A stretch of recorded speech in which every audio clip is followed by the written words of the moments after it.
चलिए दोस्तों, आज हम लोग थोड़ी सी समास पे चर्चा कर लेते हैं। ठीक है, ज़्यादा डिस्कस नहीं करेंगे तो ये वीडियो काफ़ी लंबी बन जाएगी। तो समास को कैसे पहचानेंगे किसी भी शब्द को, कि इसमें कौन सा समास है, तो आज हम उसी पे चर्चा करेंगे। तो चलिए आइए देखते हैं। सबसे पहला क्वेश्चन तो यही बनता जाके आपका कि समास का अर्थ क्या है।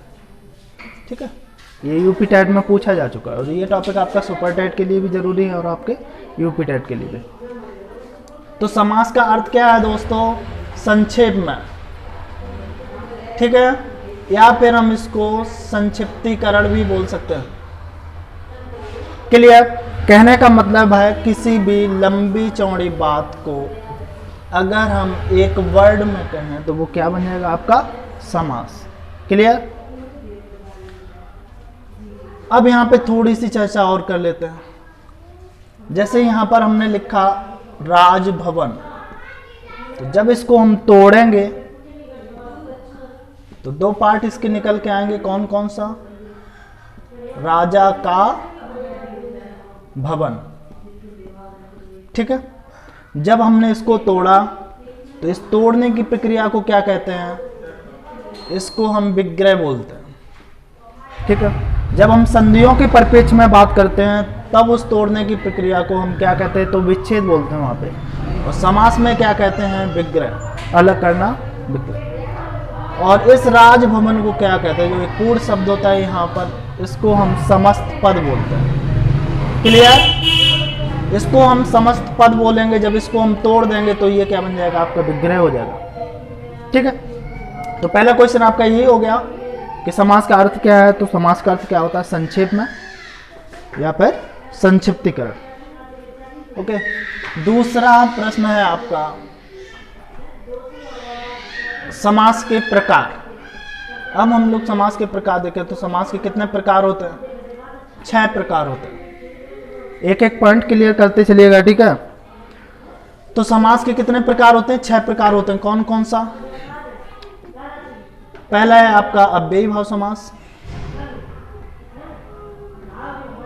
ठीक है, दूसरा है आपका द्वंद्व समास, कोई दिक्कत नहीं, आगे पीछे हो जाए। तीसरा है आपका द्विगु समास। चौथा है आपका कर्मधारय समास। ठीक है, पांचवा है आपका तत्पुरुष समास। छठा है आपका बहुब्रीहि समास। ठीक है, ये तो इसके पार्ट हो गए कि समास के कितने प्रकार के हैं। तो 6 प्रकार का पहला क्वेश्चन था कि समास का अर्थ क्या है, तो संक्षेप में कह सकते हैं या इसको संक्षिप्तीकरण बोल सकते हैं। दूसरा था आपका कि समास के प्रकार कौन कौन से, तो आपका अव्ययी भाव समास है, द्वंद्व समास है, द्विगु समास है, कर्मधारय और तत्पुरुष समास और आपका बहुब्रीहि समास। ठीक है, तो सबसे पहले हम इसको इजी वाले को पकड़ते हैं। कौन सा? द्वंद्व समास को। तो द्वंद्व का जो अर्थ होता है वो होता है जोड़ा। ठीक है, द्वंद्व का अर्थ क्या है, जोड़ा। तो कहने का मतलब है जब भी आपको कहीं जोड़ा मिल जाए, जोड़ा कैसे, जैसे रात, रात का अपोजिट क्या होगा, दिन। ठीक है, तो जब भी आपको कहीं जोड़ा मिल जाए तो उसमें आंख बंद करके लगा दीजिएगा कौन सा समास है, द्वंद्व समास होगा। ठीक है, जैसे पति पत्नी, छोटा बड़ा। तो जब जोड़ा बनेगा तो यहाँ पर क्या होगा, योजक का चिन्ह आएगा। जब इसको तोड़ेंगे तो क्या निकलेगा, और निकलेगा। तो मोटी सी बात है कि जब भी कहीं जोड़ा मिल जाएगा आपको तो वो आपका कौन सा समास होगा, द्वंद्व समास होगा। क्लियर? इसी तरह से यहाँ पे हम लोग थोड़ा सा कंफ्यूज हो जाते हैं। जैसे लिखा है यहाँ पे धर्माधर्म, तो अब इसको तोड़ के देख लो एक बार। धर्म प्लस क्या हो जाएगा, अधर्म। तो धर्म और अधर्म, देखिए जोड़ा बन गया, अपोजिट है, तो कौन सा समास है आपका, द्वंद्व समास है। ठीक है, इसी तरह से लाभालाभ, कंफ्यूज मत होइएगा। तो लाभालाभ को जब हम अलग करेंगे तो क्या हो जाएगा, लाभ प्लस अलाभ। अलाभ मतलब हानि, तो लाभ प्लस हानि, जोड़ा बन गया, तो कौन सा समास हो गया आपका, द्वंद्व समास। तो कहने का मतलब है जब भी जोड़ा बने तो वो आपका कौन सा समास होगा, द्वंद्व समास होगा। क्लियर हो गया ये? ओके, अब नेक्स्ट देखते हैं। नेक्स्ट है आपका द्विगु समास। द्विगु समास में क्या होता है कि जब भी आपको वर्ड दिया जाएगा तो उसका जो पहला पद होगा वो कैसा होगा, संख्या बोधक। क्लियर। द्विग समास का पहला पद संख्या का बोध कराएगा। कैसे, जैसे हमने यहां पर लिखा चौराहा, तो कौन सा समास है, द्विग समास है। ठीक है। इसी तरह से जैसे हमने कहा सप्ताह, कौन सा समास है, द्विग समास है। इसी तरह से हमने कहा अठन्नी, तो कौन सा समास है, द्विग समास है। तो जब भी पहला पद हमें संख्या का बोध कराए तो वो आपका द्विग समास होगा। ठीक है। अब यहां पर हम कंफ्यूज कब हो जाते हैं, देखिए आपको यहां पर एक चीज जरूर ध्यान रखनी है कि जब भी पहला पद संख्या का बोध कराए और वहां पर क्या होना चाहिए, समूह जरूर बनना चाहिए। ठीक है। समूह कैसे, जैसे हमने यहां पर कहा चौराहा, तो चौराहा क्या है, चार रास्ताओं का समूह हो गया। ठीक है। जब वो समूह बनेगा तभी वो आपका द्विग समास होगा। और आपको ये भी देख लेना है कि चौराहा क्या किसी और को तो नहीं बोलते हैं। कंफ्यूजन कहां पे हो जाता है, जैसे हम यहां पर बोलते हैं कि त्रिनेत्र। ठीक है। ट्रिक के अकॉर्डिंग हमने आपको बताया कि जब भी किसी शब्द की शुरुआत में संख्या हो तो वो आपका कौन सा समास होता है, द्विग समास होता है। तो यहां पर भी देखिए पहला पद संख्या का हमें बोध करा रहा, त्रि मतलब क्या है, तीन, तीन नेत्र। लेकिन अब यहां पे दिक्कत ये हो जाती है कि त्रिनेत्र, तीन नेत्रों का क्या होना चाहिए, समूह। तो एक नजरिए से देखें तो ये द्विग समास है। लेकिन अब यहां पर खुद से क्वेश्चन किया, क्या त्रिनेत्र किसी और को भी बोलते हैं? अगर बोलते हैं तो वो आपका द्विग समास नहीं होगा, फिर आपका कौन सा हो जाएगा, वो बहुब्री समास हो जाएगा। ठीक है। तो त्रिनेत्र किसे बोलते हैं, शिव जी को बोलते हैं। तो फिर ये हमारा बहुब्री का एग्जाम्पल है। ठीक है। अगर बहुब्री विकल्प में नहीं मिलता है तो फिर आप द्विग पे ही टिक करना है। अगर दोनों मिलते हैं, बहुब्री भी मिलता है, द्विग भी मिलता है, तो आपको बहुब्री पे टिक करना है। ठीक है।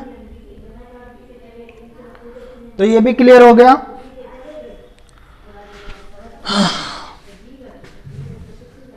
मिटा दूं इसको। ठीक।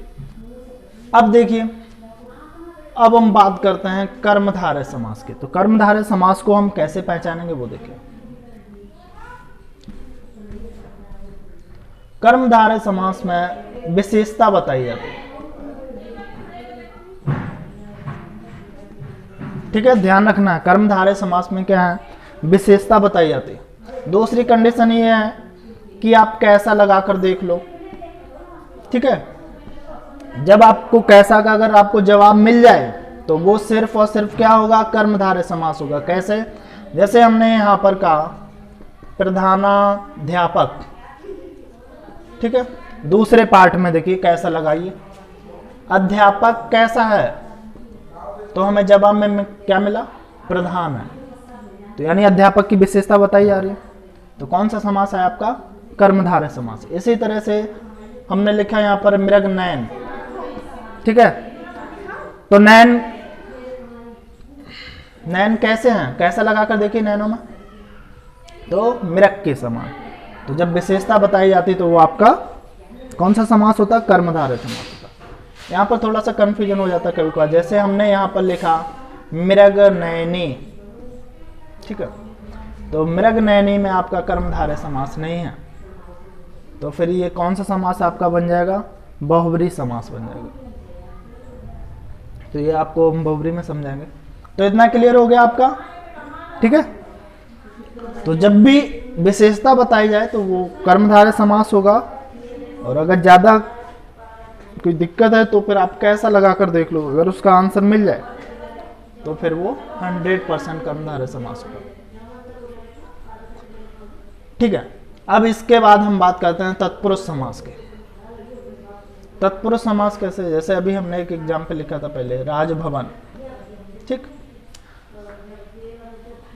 तो तत्पुरुष समास को हम ऐसे पहचानेंगे कि जब भी जो शब्द आपको दिया जाएगा उसको आप जब तोड़ोगे तो मध्य में क्या निकले, का, की, के लिए, मैं, से, पर आदि।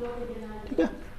अगर ये निकलता है तो वो आपका कौन सा समास होगा, तत्पुरुष समास होगा। जैसे राजभवन लिखा हुआ है, तो जब हमने इसको तोड़ा तो क्या हो गया, राजा का भवन।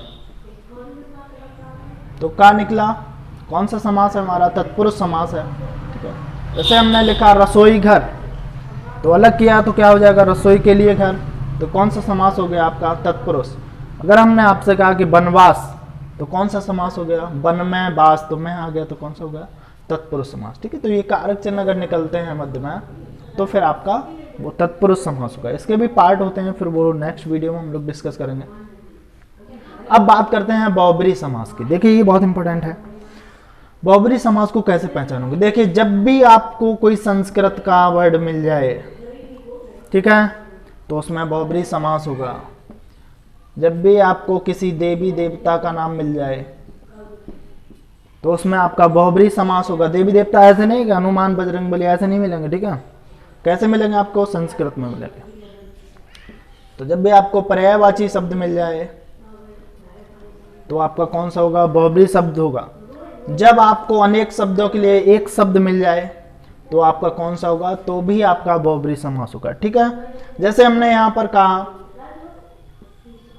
चक्रपाणी,